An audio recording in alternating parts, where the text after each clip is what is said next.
வணக்கம். நம்ம சேனலுக்கு தொடர்ந்து ஆதரவளித்துக் கொண்டிருக்கும் நல்ல உள்ளங்களுக்கு நன்றி. தொடர்ந்து ஆதரவு கொடுங்க. ஒன்றிய அமைச்சர் ரிஜ்ஜு ஒரு வீடியோ வெளியிட்டு அவர் பேசிய பேச்சு வந்து இன்றைக்கி பெரிய பரவலாகவும் எல்லாராலும் பகிரப்படுது. குறிப்பாக ஜிகேலால் என்ன, ஏற்கனவே அமைச்சராக இருந்த ஏகே அந்தோணி அவர்கள் காங்கிரஸ் கவர்மெண்ட்டில் அவர் நாடாளுமன்றத்தில் பேசிய உரையை எடுத்து போட்டு பாருங்கள், சைனாவுக்கும் ராகுல் காந்திக்கும் ஒரு தொடர்பு இருக்குது. முதல்ல பாகிஸ்தான் வந்து ராகுல் காந்தி வர விரும்புகிறாங்க, அது காங்கிரஸுக்கு ஹாத் பாகிஸ்தானுக்கு ஹாத் அப்படின்னார். அது காங்கிரஸ் வந்து ஜெயிக்கிறத வந்து பாகிஸ்தான் விரும்புதுன்னு. இப்போ ரிஜ்ஜு அவர்கள் என்ன சொல்கிறாருன்னா, சீனா டெவலப் பண்ணதுக்கு காரணமே ராகுல் தான், காங்கிரஸ் தான். ஏன் பாருங்கள், இந்த வீடியோ பாருங்கள். அதாவது சுதந்திர இந்தியா முடிஞ்சதுக்கப்புறம் காங்கிரஸ் அரசு பார்டர்களை வலுப்படுத்த விட்டுட்டாங்க, இன்ஃப்ராஸ்ட்ரக்சரை டெவலப் பண்ணல, ரோடு கீடு எதுவுமே போடலை. ஆனால் மோடி அரசாங்கம் வந்து நாங்கள் நிறையா பண்ணணும் அப்படின்னு ஒரு விஷயம் சொல்கிறார். ராகுல் வந்து மறைமுகமாக ராகுலும் கம்யூனிஸ்ட்டும் சீனாவில் இருக்கக்கூடிய கம்யூனிஸ்ட்டுகளுக்கு ஆதரவாக இருக்காங்கன்னு சொல்கிறார். ஏற்கனவே நிறையா பேர் சொல்லிட்டார். இது ஒன்று. முதல்ல இத்தாலின்னாங்க, அப்புறம் பாகிஸ்தான்னாங்க, இப்போ இவர். சரி, இது சொல்லிகிட்டே இருக்கும்போது திடீர்னு பார்த்தா அமெரிக்கா அவங்க என்ன, பைடன் சொல்கிறார் இந்தியா வந்து பொருளாதார வளர்ச்சி குறைஞ்சிட்ருக்குன்னு. ஏற்கனவே எலன் மஸ்க் வரல, பெரிய தொழிற்சாலை தொடங்கணுன்னாரு, அவர் சீனாவுக்கு போயிட்டார். திடீர்னு இவர் நம்ம பைடனே வந்து இந்தியா ஜப்பான் போன்ற நாடுகள்லாம் ஜிடிபி கம்மியாக இருக்குன்னொன்னே உடனே ஜெய்சங்கர் ரியாக்ட் பண்ணுறாரு. எப்பயுமே ரியாக்ட் பண்ண மாட்டார். இப்போ தேர்தல் நேரம்னா உடனே ரியாக்ஷனு. இல்லை பங்கு சந்தை கிங்ஸ் இதெல்லாம் இருக்குது, விஷயம் ஏகப்பட்ட பிரச்சனை இருக்குது. உடனே ஐயோ நாங்களாம் ஓப்பன் மைண்டடுங்கிறார். நம்ம என்ன கேட்குறோம், ஓப்பன் மைண்டட் நீங்கள் சொல்கிறத விட என்ன சொல்லியிருக்கணும்? ஏங்க நீ யாருங்க, நீங்கள் பாகிஸ்தானை பார்த்து கேட்குறீங்கல்ல, நீங்கள் யார் எங்கள் நாட்டை பற்றி சொல்கிறது? அப்படி கேட்காம நாங்களாம் ஓப்பன் மைண்டடாக இருக்கோம். ஓ அப்போ அமெரிக்கானா ஒரு மாதிரி, பாகிஸ்தான்லாம் ஒரு மாதிரி, அமெரிக்கானா ஒரு மாதிரி, சீனானா பேசவே மாட்டீங்க. திடீர்னு சீனாவை பற்றி ஏன் பேசுகிறீங்கன்னா, அருணாச்சல பிரதேசத்துலேருந்து எல்லாத்துக்கும் உங்கள் பேர் வச்சுட்டாங்க. சரி, இவ்வளவு நாள் இல்லாமல் ஏன் இப்போ பேசுகிறீங்க? கொஞ்ச நாளைக்கு முன்னாடி ராகுல் காந்தி சொல்கிறாரு லடாக்கில் காஷ்மீருக்குள்ளே சீனா ஊடுருவிச்சின்னு. அதெல்லாம் இல்லைங்க அப்படின்னு நீங்கள் தான் சொன்னீங்க.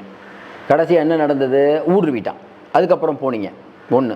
இன்னொன்று, அண்மையில் நடைபெற்ற லடாக் தேர்தலில் பிஜேபி படுதோல்வி அடைஞ்சது, அது எல்லாத்துக்கும் தெரியும். நீங்கள் தான் காஷ்மீருக்கு சிறப்பு அந்தஸ்து கொடுத்து அங்கே மக்களை வளமாக்கி விட்டீர்களே, அப்புறம் ஏன் நீங்கள் தோத்தீங்க? ரைட். 2. இன்னொன்று, ராகுல் காந்தி எப்போ சீனாவுக்கு ஆதரவாக பேசினார்? நமக்கு ஒன்றுமே புரியலையே. ராகுல் காந்தி தொடர்ந்து என்ன சொல்லிட்டு இருக்காரு? ஏன் சைனாவை பற்றி பேச மாட்டீங்க? சைனா அதிபரை கொண்டு நீங்கள் மாமல்லபுரத்தில் கூடி குழாவியது யார்? இன்னும் குறிப்பாக சொன்னீங்கன்னா, இன்றைக்கி கொரோனா அப்படிங்கிறது உலகம் முழுக்க ஏற்பட்டதுக்கு காரணமே சைனா, எல்லாருக்கும் தெரியும். நீங்கள் சைனாவை பற்றி ஏன் இவ்வளோ பயப்படுறீங்க? உங்களுடைய நெருங்கிய நண்பரான அதானி கூட இருக்கக்கூடிய முக்கியமான ஒருத்தர் சீனாக்காரராக இல்லையா? அதுக்கு இது வரைக்கும் பதில் இல்லை. ஏற்கனவே நீங்கள் வந்து ஒரு துறைமுகத்தை லீஸுக்கு எடுக்கலான்னு போனீங்க, அதை வந்து சீனாக்காரங்க லீஸுக்கு எடுத்தது உண்மையா இல்லையா? அதுக்கு உதவி பண்ணது அதானியா இல்லையா? இன்றைக்கி சீனா வந்து ஒரு பெரிய போர்க்கப்பலை பாகிஸ்தான் எனக்கு கொடுத்தது அம்பாலா கடற்கரையில் இருக்கிறது உண்மையா இல்லையா? இதுக்கு முதல்ல பதில் சொல்லிட்டு மற்றக்கு பதில் சொல்லணும். 19 ரோட்டில் போகிற மாதிரிலாம் பேச முடியாதுங்க. ஒன்றிய அமைச்சருடைய ரிஜ்ஜு அவர்களுடைய இந்த வார்த்தை ரொம்ப கவனத்துக்குரியது. ஏன் இப்போ பேசுகிறாருன்னு பார்த்தீங்கன்னா, அப்போ தான் நமக்கு ஒரு விஷயம் புரியும். என்னென்னா, தமிழ்நாட்டு பக்கம் வரும்போது இவங்க முஸ்லீம் அதை பற்றி பேச மாட்டார், அமைதியாக விட்டுருவார். கர்நாடகா எலெக்ஷன் போது அங்கே இந்துத்துவா வளர்ந்துட்டு இருக்குது, அங்கே போய் முஸ்லீம் கோட்டா அது இதுன்னு பேசுகிறது. அதுவே ராஜஸ்தானில் போனோம்னா ஒரு பேச்சு. இப்போ இவர் என்ன சொல்கிறாரு யோகி, மாடுகளை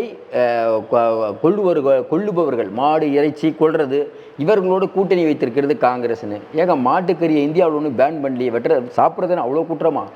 மாட்டுக்கறி ஏற்றுமதியில் தான் பெரிய அளவுக்கு நம்ம பண்ணிகிட்டு இருக்கோம். அப்போ என்ன வருதுன்னா, பிஜேபிக்காரங்க இந்த மாட்டு இறைச்சி எல்லாம் ஏற்றுமதி பண்ணுவாங்க, ஆனால் ரொம்ப கோயபிள்ஸ் மாதிரி நாங்கள் பண்ணலை, அது பண்ண தப்பு அப்படின்னு ஒரே ஒரு விஷயத்தை திரும்பி சொன்னால் பொய் உண்மையாயிருங்கிறது தான் கோயபிள்ஸ் தத்துவம். அதை தான் பண்ணிகிட்ருக்காங்க. தொடர்ந்து நம்ம ரொம்ப தாழ்மையாக பார்த்துட்ருக்கோங்க. நீங்களே சொல்லுங்கள், இன்றைக்கி இந்தியாவில் முக்கிய பிரச்சனைகளை டைவெர்ட் பண்ணி எல்லாம் பண்ணிகிட்ருக்காங்க அப்படின்னு நம்ம தொடர்ந்து சொல்லிகிட்டு இருக்கோம். அதையும் தாண்டி இன்னொரு நுட்பமான விஷயம், பிஜேபி தெரிஞ்சு பண்ணுறாங்களா தெரியாமல் பண்ணுறாங்களா தெரியல. என்னென்னா, ஒரு நாள் முஸ்லீம், அடுத்த நாள் மாடு, அடுத்த நாள் ராமர் கோயில், அடுத்த நாள் வெளிநாட்டு பாதுகாப்பு, அடுத்த நாள் இவர் வந்து சீனாவோட தொடர்பு, இப்படி அப்படி போகிறாங்க. ஏன்னா இவங்களுக்கு கண்டென்ட்டு கிடைக்கல. கண்டென்ட்டு கிடைக்காதனால என்ன பண்ணுறது, உங்கள் வீட்டில் எக்ஸ்ரே வச்சு அங்கே இருக்கக்கூடிய நகைகள் எடுத்துருவாங்கன்னா நீங்கள் கொஞ்சம் யோசனை பாருங்கள். இப்போ எப்படின்னா, இவங்க சொல்கிறது எப்படி இருக்குன்னா, எதனால் இப்படி சொல்கிறாங்க தெரியுமா? ஏதாவது ஒருத்தர் சொல்கிறாரு, ஏற்கனவே இவங்க வந்து இவிஎம்மில் அந்த சிப்பை பொறுத்து ஃப்ராடு பண்ணுறாங்க. அதனால் பிஜேபிக்கு தெரியும் எப்படி ஃப்ராடு பண்ணுறதுன்னு. இப்போ இந்த வீட்டில் இருக்க நகையெல்லாம் எப்படி பண்ணுறதுங்கிறதே பிஜேபிக்கு தெரியுங்கிறார் அவர்.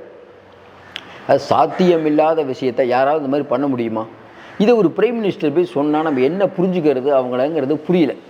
ரொம்ப சீரியஸாக ஒரு மனிதர் இருக்கார், அவர் ஒரு 1000 வருஷமும் உயிரோடு இருக்கார், நான் அவரை பார்த்தேன் அப்படின்னு மோடி சொன்னால் அதுக்கும் ஜீப்போட ஆளுங்க இருக்காங்க. ஆமாங்க, ஜீப் பார்த்துருப்பாருங்க, அவர் இமயமலையில் பார்த்துருப்பாருங்க, நீ எங்கே அதில் முக்தி அடைஞ்சிருப்பாங்க, உங்களுக்கு தெரியாது.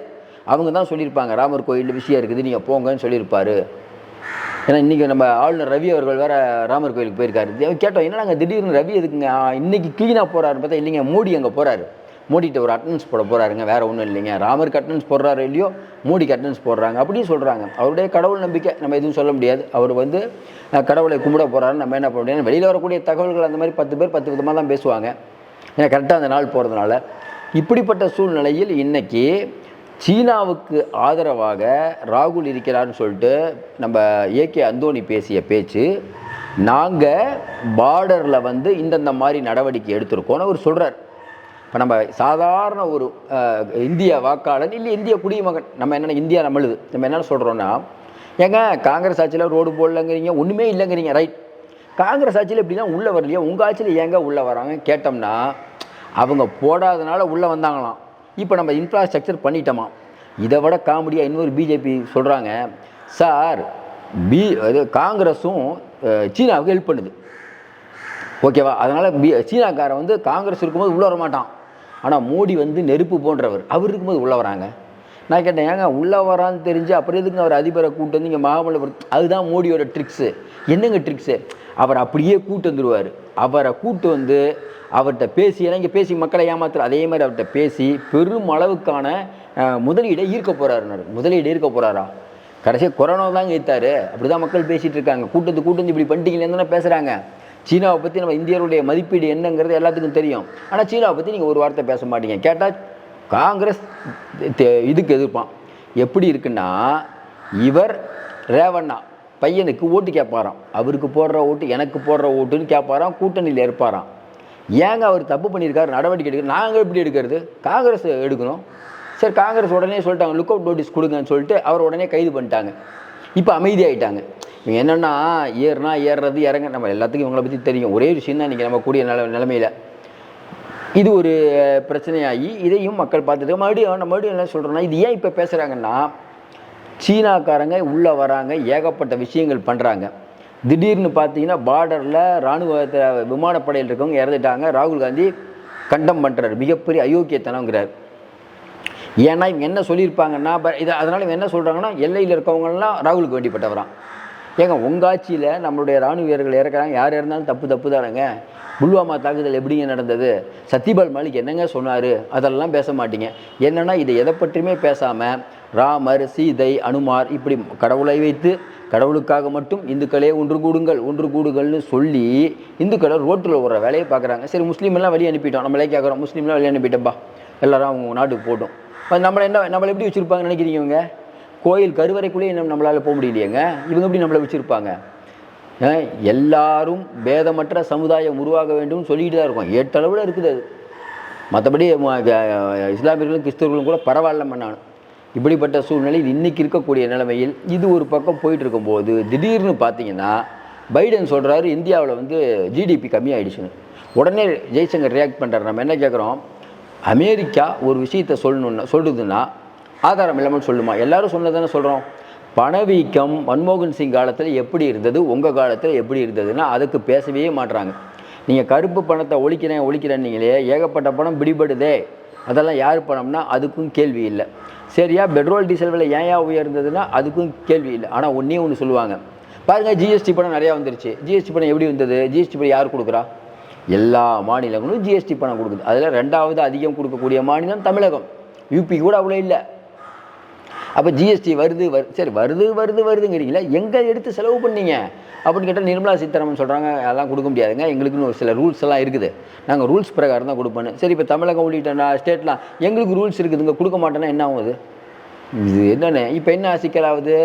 குஜராத்தில் இது ஒரு பக்கம் போயிட்டு இருக்குது, இது 2வது பிரச்சனை. 3வது பிரச்சனை, இப்போ இதெல்லாம் எதுக்கு நம்ம சொல்கிறோம்னா, ஒவ்வொரு விஷயமா இன்றைக்கி மக்கள்கிட்ட எப்படி போய் சேருது, பிஜேபி எப்படி அடி வாங்க போகிறாங்கன்னு.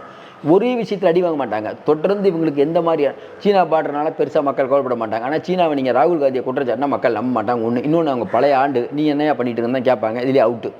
அதேமாதிரி அமெரிக்க அதிபர் சொன்னதுக்கு என்ன பிரச்சனைனா, முதல்ல எலான் மஸ்க் வரல, இவரும் இப்போ சொல்கிறார் இந்தியாவை பற்றினா, நீங்கள் பொருளாதாரம் விரோதம் கதை விட்டுட்டு இருக்கிறது நடுத்தர மக்கள்கிட்ட எடுபடாது. இன்னும் எல்லாம் செல்லுக்குது, எல்லாம் பார்க்குறாங்க. பைடனே சொல்லிட்டாருமாங்க.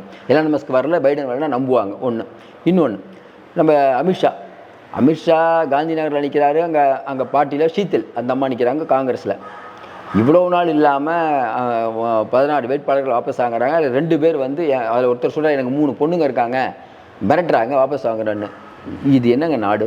ஒரு உள்துறை அமைச்சர் நிற்கிற இடத்துல 16 பேர் வாபஸ் வாங்குறது இந்தியாவில் எங்கேயாவது நடந்துக்குது? ஒரே நேரத்தில் 14 பேர் வாபஸ் வாங்குவாங்களா? சுயேட்சைகள். நமக்கு ஒன்றுமே புரியல. அதாவது பயம் வந்துருச்சு. கேட்டால் இவங்க ராகுல் காந்தி பயப்படுறாராம். நமக்கே ஒன்றும் புரியல. இதை வைத்தெல்லாம் சுற்றி நீங்கள் பார்த்தீங்கன்னா, எல்லா விஷயத்தையும் உள்நோக்கி பார்த்தீங்கன்னா பிஜேபி எந்த ரேஞ்சில் இருக்காங்கன்னு தெரியும். ஏன் நிறைய விஷயத்தை நம்ம பேசுகிறோன்னா, ஒவ்வொரு 10 நிமிஷத்துக்கு ஒரு வீடியோ போடணும் அப்படின்னா இவங்களை பற்றிலாம் பேசுகிறேன் நிறைய வந்துக்கிட்டே இருக்கும். இவங்க என்னென்னா, இவங்க பேசுகிற பேச்சில் வரும். இதெல்லாம் சில விஷயம் நம்மளே ஏங்க இதெல்லாம் ரொம்ப காமெடியாகுதுங்க. பிரைம் மினிஸ்டர் பேசுகிறாரு, நீங்களே கொஞ்சம் யோசனை பாருங்கள். வீட்டில் இருக்க தாலியெல்லாம் ஸ்கேன் பண்ணி எடுத்து கொடுப்பாங்கன்னா நீ என்ன இதுக்கு நீ ஏதாவது நம்ம பேச முடியுமா? இது ரொம்ப சைல்டிஷ். இதை வெளிநாட்டில் பார்க்குறவங்க என்னங்க நினைப்பாங்க? இப்போ அமெரிக்காவிலும் இவங்களை பார்த்தா நல்ல ஒரு காமெடி படம் போடுப்பா மோடி அவர்கள் பேசுகிறதுன்னு சொல்லுவாங்கன்னா சொல்ல மாட்டாங்க. யாருக்குங்க அவன் நம்ம பிரதமர் இருங்க. அவர் ரொம்ப வருத்தமாக இருக்குது அதெல்லாம் கேட்கும்போது. யாராவது இப்படி பேசுவாங்களா? வீட்டில் இருக்க நகை என்ன எடுத்து கொடுத்துருவாங்க. ஏதாவது ஒரு லாஜிக்காக இருக்கான்னு நமக்கு சந்தேகமாகுது. அப்போ என்ன அவங்க யோசிக்கிறாங்க? அப்போ இவங்க எது சொன்னாலும் மக்கள் நம்புவாங்கன்னு நினச்சிட்டு இருக்காங்களா? நம்மளை அவ்வளோ கேனையும் நினச்சிட்டாங்களா? ஒரு வேளை உண்மையில் அப்படி கூட யோசிக்கிறோம். உண்மையில் முன்னாடி இருக்கவங்களாம் என்ன நினச்சி பேசுகிறாங்க? ஒரு 10 பேர் இந்த பாரத் மாதா கி ஜெயின் இருக்காங்களா, அவங்கள நினச்சிட்டு பேசுகிறாங்களா? சரி, எலெக்ஷன் ரிசல்ட் வரும்போது பெரிய அடி விழும். தொடர்ந்து உச்சத்தில் போயிட்டு இருக்கனால ஒன்றும் தெரியாது. விழுந்தால் அடி பலமாக இருக்கும்ல, அப்போ புரியும். மீண்டும் சந்திப்போம். நன்றி, வணக்கம்.